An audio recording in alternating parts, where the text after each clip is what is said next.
Part में chapter चल रहा था what is democracy and why democracy. बहुत ही छोटा सा चैप्टर है और इस चैप्टर में ज्यादा से ज्यादा एग्जाम्पल दिया गया। एग्जाम्पल के बेसिस में समझा गया कि लोकतंत्र क्या है। आज भी हम कुछ कंट्री का एग्जाम्पल लेंगे जिससे समझेंगे डेमोक्रेसी को और अच्छी तरीके से। सबसे पहले बात करते हैं फ्री और फेयर इलेक्टोरल कॉम्पिटिशन किसे कहते हैं, यानी कि ऐसा प्रकार का इलेक्शन जहां पर बेसिकली बिल्कुल ही निष्पक्ष तरीके से इलेक्शन होता है, कोई भेदभाव नहीं। क्या होता है यहाँ, तो चाइना में जैसा कि पता है तुम लोगों को कि चाइना में इलेक्शन रेगुलरली होता है हर 5 साल में। लेकिन दिक्कत क्या है कि चाइना में हर 5 साल में पार्टी एक है, वहां पे मल्टी पार्टी सिस्टम नहीं है। वहां पे एक ही पार्टी हर 5 साल में इलेक्शन में आती है। मतलब कि चेहरा बदल सकता है लेकिन पार्टी नहीं बदल सकता है। तो मतलब यहाँ पे क्या इलेक्शन फेयर है, फ्री है? नहीं है। लेकिन इसको नाम किस चीज का दिया गया है? डेमोक्रेसी का दिया गया है। डेमोक्रेसी है? नहीं है। मतलब आप कितना भी बुरा काम कर ले, आपकी पार्टी कितना भी काम कर ले, खराब काम कर ले, नहीं करे, फिर भी पार्टी तो वही बनेगा।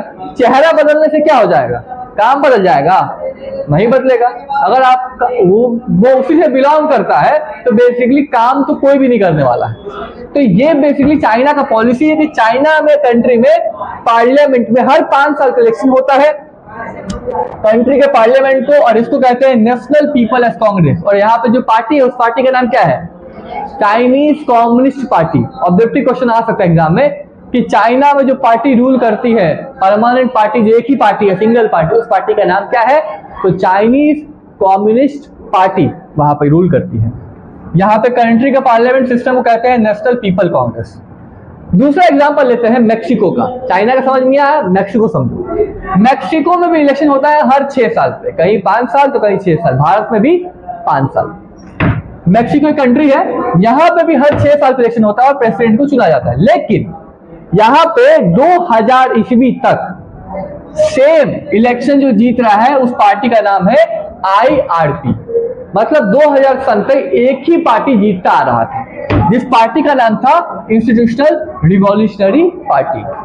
अब देखो यहाँ पर समझ में आया कि चाइना में भी वही हो रहा है कि 5 साल में एक ही पार्टी जीत रहा है। वो तो लाइफ टाइम वही हो रहा है। वहां पे संविधान में एक लॉ पास कर दिया गया, कोई दूसरा पार्टी आ ही नहीं सकता है, इलेक्शन में लड़ ही नहीं सकता है। और यहाँ पे इलेक्शन में लड़ तो सकता है, यहाँ पर ऐसा नहीं कि एक ही पार्टी, कई सारा पार्टी है, लेकिन यहाँ एक ही पार्टी जीत रहा है। क्यों? क्योंकि कुछ ना कुछ ये टैक्टिक्स अपनाती है इलेक्शन में जीतने के लिए। मतलब फेयर, यहाँ फेयर इलेक्शन नहीं हो पाता है। अगर वोट डाल रहा है पार्टी बी पार्टी सी को, तो वोट काउंट ही नहीं हो पाता है। मतलब धांधली होता है वोटिंग में, जिसकी वजह से यहाँ पर लगातार 2000 ईस्वी तक एक ही पार्टी बनता रहा। तो यहाँ भी डेमोक्रेसी है? नहीं है। लेकिन बोला गया कि डेमोक्रेसी है। तो मैक्सिको भी एक डेमोक्रेटिक कंट्री कहलाता है, चाइना भी एक डेमोक्रेटिक कंट्री कहलाता है। लेकिन कहाँ पे? सिर्फ कागज में, हकीकत में डेमोक्रेटिक कंट्री नहीं है। तो एक डेमोक्रेटिक कंट्री किसे कहते हैं हम समझते हैं। यहाँ पे मैक्सिको और चाइना बिल्कुल भी डेमोक्रेटिक कंट्री नहीं है, ये सिर्फ और सिर्फ पेपर और कागज में है। तो व्हाट इज डेमोक्रेटिक कंट्री?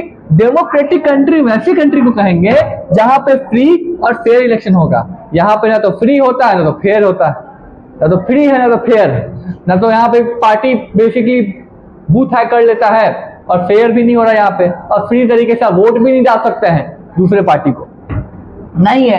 तो जहां पे आज पावर है लोगों के पास कि वो फ्री और फेयर इलेक्शन करा सकते हैं, और ये चांसेस भी है कि इलेक्शन वो हार सकते हैं, तो जीतने का जितना चांस है उतना ही चांस किसी भी पॉलिटिकल पार्टी में, किसी भी कंट्री में, किसी भी लीडर के पास उतना ही चांस है कि वो हार भी सकता है। उसको कहते हैं डेमोक्रेसी। तो डेमोक्रेसी वहां है जहां पे जीतने का चांस जितना ज्यादा है उतना ही हारने का भी चांस है। तो बाकी देखो इंडिया में कोई नेता खड़ा हुआ है तो वो जीत भी सकता है, हार भी सकता है, ये लोगों के हाथ में है। तो यहाँ पे हारने का भी चांस भी बिल्कुल फेयर है।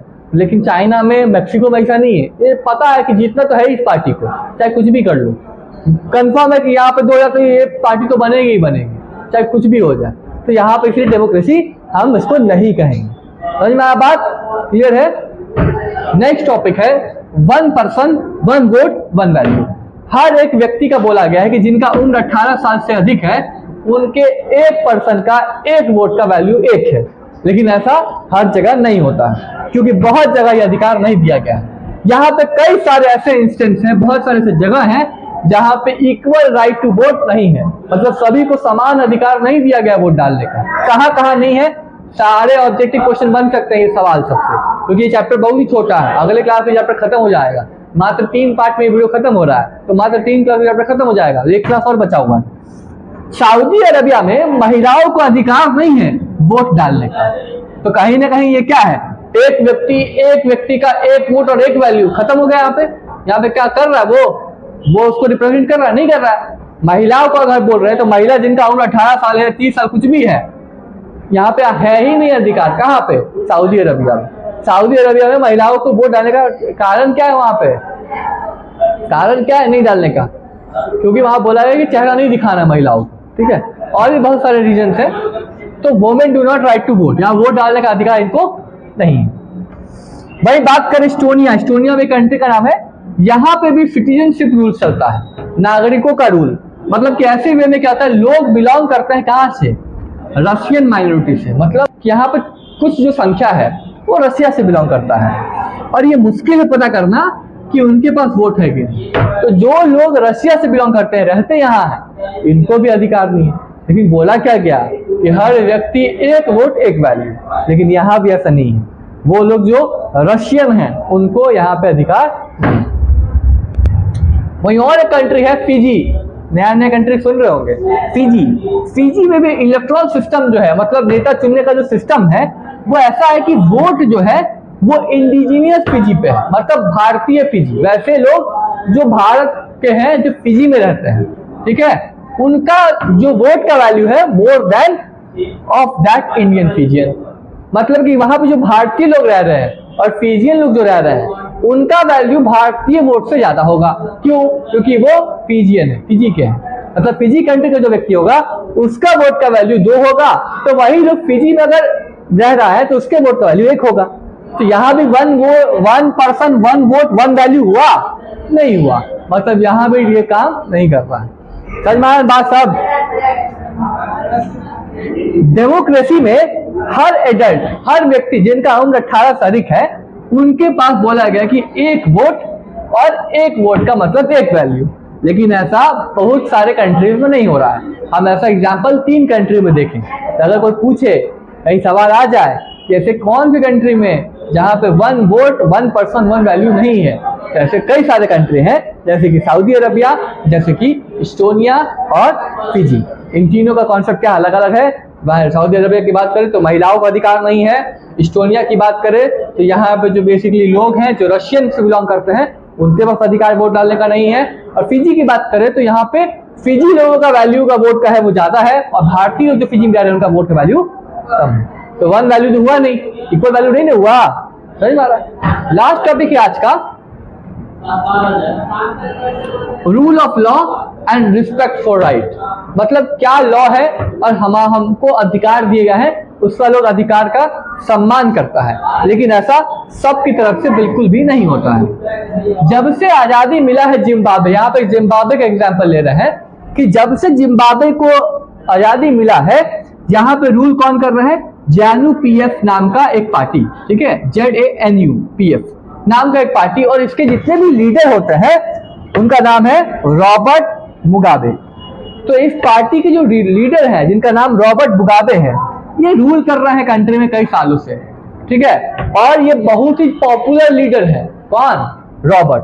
तो रॉबर्ट बहुत ही पॉपुलर लीडर है, लेकिन ये इलेक्शन में जीतने के लिए और सरकार बनाने के लिए अनफेयर प्रकार का तरीका अपनाते हैं। मतलब क्या? वोटिंग बूथ को कैप्चर कर लेना, अपने बारे में सिर्फ अच्छा बात करना, मीडिया को खरीद लेना, टीवी न्यूज़पेपर में वही बात दिखाना जो सरकार का अच्छा है, बुरा बात नहीं चलाना। तो जब अगर ऐसा है तो इसका मतलब कि रिस्पेक्ट ऑफ राइट्स नहीं है, कुछ लॉ नहीं है। तो यहाँ पे ऐसा ही होता है जिम्बाब्वे में। जिम्बाब्वे में सरकार का बुराई करने पे मनाही है, कोई सरकार के खिलाफ बोल नहीं सकता है। यहाँ पे स्ट्राइक इलीगल है, धरना देना पे बाइक जेल में डाल देगा। यहाँ पे धरना देना इलीगल है, यहाँ पे लिखा हो कहीं पे public protest and demonstration against the government. सरकार के खिलाफ अगर आप धरना देते हैं, खड़े होते हैं, स्ट्राइक करते हैं, तो ये यहाँ पे बोला गया है कि गैर कानूनी है, ये देना मना है। वहां पे लोकतांत्रिक देश में बिल्कुल ऐसा नहीं होता है। ये लोगों के अधिकार है कि अगर आप सरकार की बातों से सहमत नहीं है तो आप सरकार के खिलाफ आवाज उठा सकते हैं। लेकिन जिम्बाब्वे में ऐसा बिल्कुल नहीं है। जिम्बाब्वे में यह राइट नहीं है क्योंकि इसको माना गया है इलीगल। डेमोक्रेटिक गवर्नमेंट वैसे प्रकार के गवर्नमेंट होती है जहां पे कुछ नियम कानून होता है जो संवैधानिक तरीके से बनाया जाता है। हर देश का संविधान होता है और हर देश के संविधान के हिसाब से सरकार को काम करना होता है। लेकिन कहीं कहीं सरकारें संविधान को नहीं मानती है और सिटीजन्स के राइट्स को नहीं देती है। तो वैसा कंट्री जो लोगों के अधिकार को दे और संविधान के हिसाब से काम करे कंट्री में, वही कंट्री एक क्या कहलाएगा, rule of law and respect for rights. अगर ऐसा नहीं है जैसे कि जिम्बाब्वे में है तो सवाल आ सकता है कि कहां पे राइट्स, रिस्पेक्ट ऑफ राइट्स या फिर रूल ऑफ लॉ फॉलो नहीं होता है, किस कंट्री में, तो जिम्बाब्वे में। तो सवाल कुछ भी बने इससे तुमको सारा सवाल आना चाहिए क्योंकि एक एक पॉइंट बता दिए हैं लेकिन सवाल का जवाब जो वो बता दिए कॉन्सेप्ट में। तो यहाँ पे जिम्बाब्वे में ना किसी को व्यक्ति अधिकार है, ना बोलने का, ना न्यूज में आने का, पब्लिक प्रोटेस्ट करने का, कुछ भी सरकार के खिलाफ ना गलत बोलने का, ये सब का अधिकार ही नहीं। अगर तुम ऐसा करते हो तो तुम जेल में डाल दी जाओगे, गैर कानूनी है। तो आज की क्लास में सिर्फ नहीं, अगले क्लास में कुछ और 3 टॉपिक डिस्कस करेंगे और ये चैप्टर क्या हो जाएगा, खत्म हो जाएगा। तब तक के लिए थैंक यू।